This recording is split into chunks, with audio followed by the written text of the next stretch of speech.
want to give a quick recap on Zaria and Troy and Latisha and Keith in this last episode because I have some things to do tomorrow. So I probably won't get a chance to make another video before the new episode comes out on Friday. So Latisha was pissing me off from the jump in this episode. She's sitting there on her living room couch with Keith and her kids, and she tells her kids, yeah, Keith's your daddy, but he's my daddy too. He's my daddy with an I. And I was like, okay, that's disgusting. Like, why did you have to say that in front of your damn kids? That was so damn tacky in my opinion. And then Keith said that he is going to go meet up with his dad because his dad does all these things for the community. He's going to help him set some things up, and he goes and meets up with his dad. And his dad was just asking him, like, okay, like, what is going on with Latisha and what are you guys gonna do if she does end up going to prison? Because Keith is admitting that reality is very much possible with all the charges she has and the magnitude of her charges. I think Latisha is one of those people that she'd rather not talk about it and just pretend it's not happening, and that's probably how she handles it with Keith. But Keith's dad was like, look, as your father, I gotta make sure that you guys are at least thinking about what could possibly happen if she does go to prison. Have you guys had that conversation? And Keith revealed that they haven't, that they just pretty much been avoiding that. And the dad said, well, we need to know, if she goes to prison, are you going to take over watching the kids and like step up and play mommy and daddy? And Keith said, like he really had to think on it. And he's like, well, I have a feeling she wouldn't want to put that much on my plate. You know, she doesn't want to overwhelm me. That right there told me that it's probably a no, because I feel like if he would be willing to step up and do that, then it would have been without a doubt a yes, I'll do that. He wouldn't have to sit there and think about it or say, oh, you know, she doesn't want to overwhelm me. As her husband, especially with how long they've been together, he should be willing to be like, oh yeah, for sure, those girls aren't going to have anything to worry about. But he just said, oh, she doesn't want to overwhelm me. And I feel like he didn't want to answer and say, yes, I'd be willing to do that, because he doesn't want that to be held against him in the future if she does go to prison, if he doesn't end up doing it. You guys let me know what you think. Do you guys think he would step up and take care of her kids if she went to prison? I mean, she's looking at some serious time, especially with that habitual offender enhancement that she's looking at, which is an automatic 3 years on top of what other charges she's found guilty of. And I don't think Keith is going to stick around that long. Like, I could see him sticking around as she went to jail for like a few months, but if it's going to be like anywhere from like 6 months to a year plus, I feel like Keith would move on very quickly. And I think deep down Latisha knows that.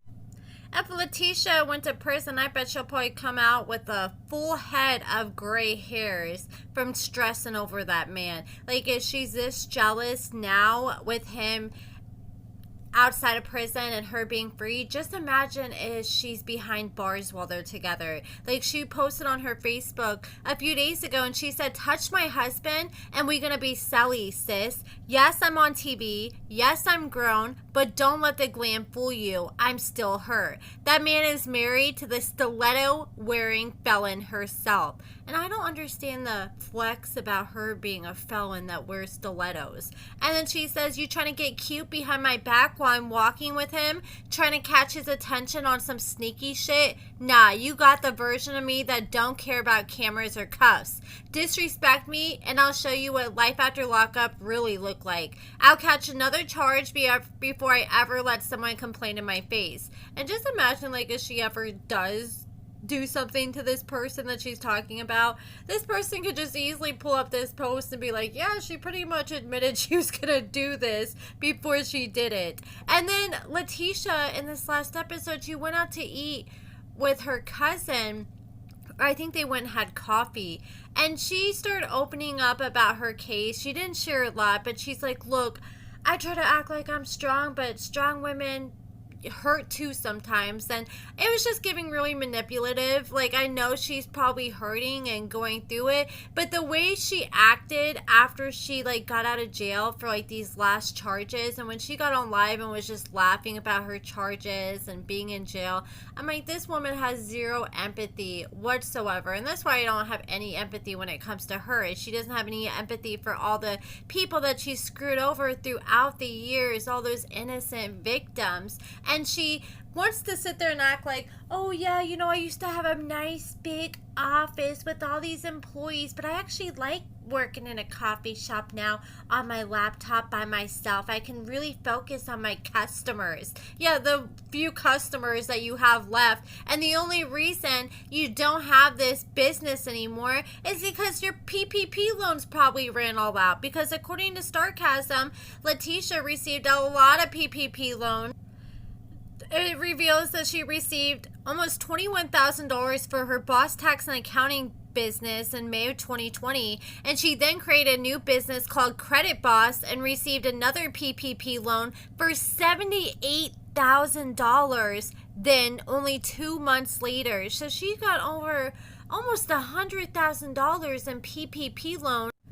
I remember covering this Credit Boss business, and there was like no reviews of this Credit Boss business, and she only had like a couple social media posts on an Instagram page that had less than like 20 followers. I don't even think it had that many followers, and it was a page that only had a few posts like that were posted within the same week, and then like there were no post on it ever again. And it reveals that Latisha put $40,000 down on a rent-to-own house in September of 2020, which I'm not saying for sure, but it's looking like there could be a chance that she might have used some of that money. I don't know though. And it says a year later the Credit Boss business was dissolved, and that's just crazy.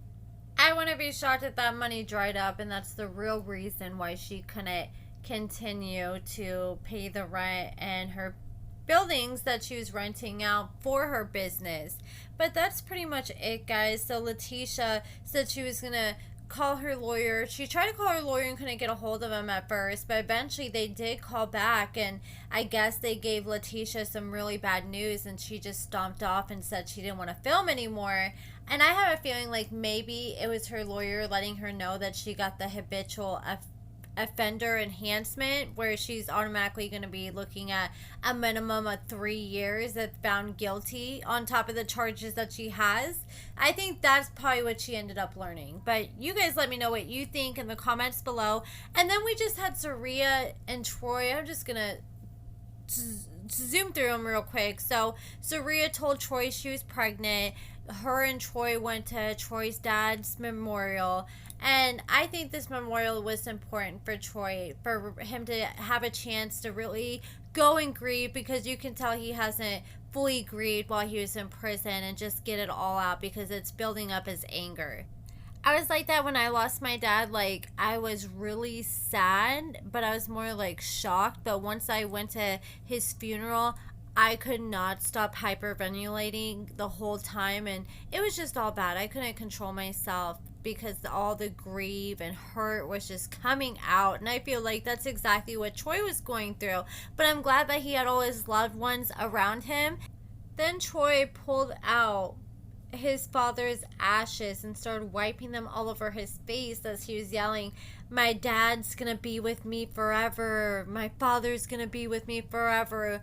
And that was a little much. I felt bad because he was just breaking down, crying, hysterical, and his daughter was all confused, asking him, "Daddy, are you okay?"